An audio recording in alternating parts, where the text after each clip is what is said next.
All right, welcome to those of you that have just joined us.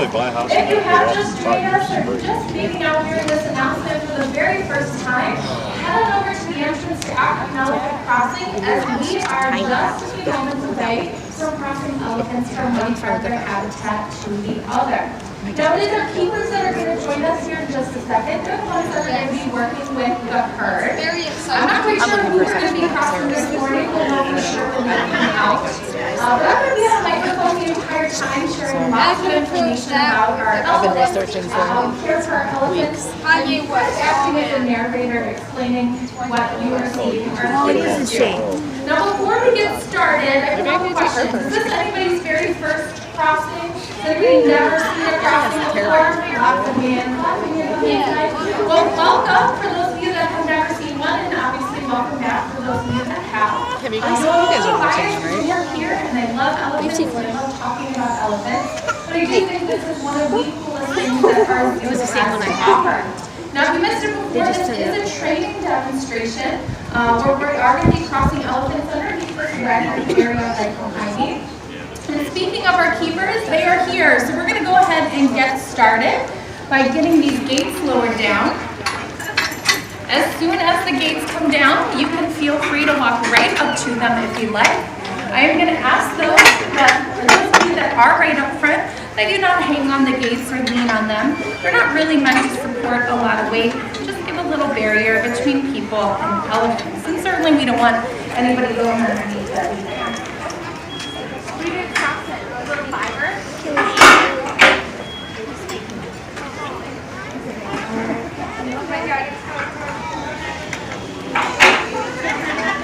Come on up, girls. You can see. Stay back here so anyone shorter than me rather still Just take a few moments to turn this crossing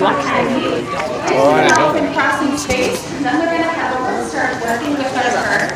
They have charge. We are going to be crossing all 5 elephants, our entire herd this morning for you. You guys are okay if we don't. While they get everything set up, I think this is a great time to share with you all some of the great work that we do work with mentors. We will help secure a future for elephants. Now, does anybody here, I think I might know the answer to this, but does anybody here love elephants? Me too. Does anybody think they love elephants more than I do? I don't know. That's tricky. I love elephants a lot. You guys might. Well, I'm glad to see so many hands being raised because elephants definitely need our help. Many of you are probably aware that unfortunately elephants are poached or killed illegally for their ivory tusks. I bet you didn't know though that we lose 96 elephants a day on average to the illegal ivory trade. You heard me correctly, I said 96, just shy of 100. That's well over 30,000 elephants a year and about 1 every 15 minutes. I'm going to put that into perspective for you. It's going to take us about 15 minutes to cross elephants this morning. Now I said there was good news. The good news is that lots of people raised their hands and said that they love elephants, so you all can do something to help. When we talk about elephants affected by the illegal wildlife trade, we always encourage our guests to be responsible consumers. What that means for elephants is to simply not buy ivory. Now, hopefully none of you will ever even be presented with the opportunity to buy ivory. So the next best thing we encourage you to do is to try to seek out purchases that help wildlife. So if there's anybody here today that was thinking about buying a souvenir before you head home, you want to make sure you check out the conservation shop of our main gift store right around this corner. If you go to the back left corner, there's 6 signs with the conservation shop. If you buy something out of the conservation shop, part of the proceeds go to help out wildlife like elephants. We have include buttons, t-shirts, toys, and mugs. So certainly not buying something that hurts wildlife, but buying something that helps all of us be responsible. So it sounds like some gates are opening up, which means elephants should be coming through here shortly. I did say we are going to be crossing all 5 elephants. Our entire herd is made up of 1 male elephant, Billy, and 4 females. Here comes our first. As they cross through this crossing space behind me, I am going to tell you how I tell them apart. So here's our first elephant. Her name is Callie. Callie is our largest female at around 9,500 pounds. Sometimes size is a good way to tell her apart, but I usually look for her, I said, shoulder blades. It almost looks like she hangs her head a little bit lower. That's just how she's built and her own personal preference for how she carries herself out on the savannah. But those high-set shoulder blades are usually how I can tell her apart. Here comes our second elephant. For those of you that can see our keepers, you might notice that they're all holding out these long sticks. These are called target sticks. We use those when we train our elephants. We don't share the same space with our elephants. There's always a barrier between us. So those target sticks allow us to tell them what we'd like them to do without actually having to really physically reach out and touch them. So what you saw here with our second elephant is Shanga. Is our keeper held that target stick out in front of her. She came over, she touched her head to the end of it, and then we gave her a reinforcement to tell her she did exactly what we wanted her to do. Now, a good way to tell Shanga apart, I purposely waited until she was out of the crossing so you could all see her backside. She's got a nice curve in her tail, almost looks like it's in the shape of a question mark. This third elephant's name is Martika, and a good way to tell Martika apart is to look at the outline of her ears. Now, all of our elephants have these small semicircle ear notches in their ears. Martika's just happen to be a little bit more pronounced. So some of you are getting a good look at her ears right now. You can see that she has 2 on her upper right ear. And if she turns around at some point, you'll see that she has 1 on her lower left.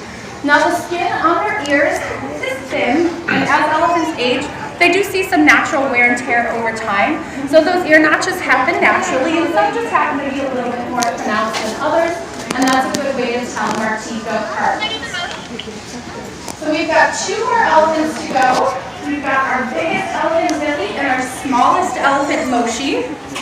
Can anybody over here on the left-hand side tell who's coming through next? Any guesses? What do you think? You think it's Moshi? Well, we'll see. Oh, you were right. It is Moshi. So Moshi is our smallest elephant at around 7,000 pounds. A lot of people ask me if she's a baby or a young elephant because of her size. Guess what? She's our oldest elephant. She celebrated her 42nd birthday this summer, whereas all of our other elephants are in their mid to late 30s. Size is sometimes a good way to tell her apart, but I always look at her tusks. You might notice if you look carefully that both of her tusks are flat on the end. Now I know I've mentioned this already, but tusks are made out of ivory. All they are though are big long teeth that extend out of their mouth and grow over their lifetime. Occasionally they'll show off at the end, and if they're sharp or jagged or have some cracks in it, our keepers will file those tusks down to make sure that those sharp edges don't hurt themselves or one of the other elephants, and that's exactly what happened with Moshi. So until she rounds them out a little bit more, they'll be flat, and that'll be a great way to tell them apart. So if you thought those last 4 elephants were big, wait until Billy's here. Oh my in the Lord. crossing space. I heard of a couple holy cows already. Wow. So this holy elephant is right, not too much holy cow. So this is Willie. Willie is our largest elephant at 14,000 pounds. He stands about 11 and a half feet tall at the shoulder. He is actually the largest animal that has ever lived with us here at Cleveland Metro Park Zoo, and definitely a favorite of our guests. And you guessed it, size is the best way to tell him apart. For those of you that can't see, he is using the top of the crossing gate right now as a nice little ear scratch before he carries on through. There he goes. Alright, so just like clockwork, all 5 elephants are now going to be over on what we call our Mopani range. So for those of you on the outside looking in, you're just walking up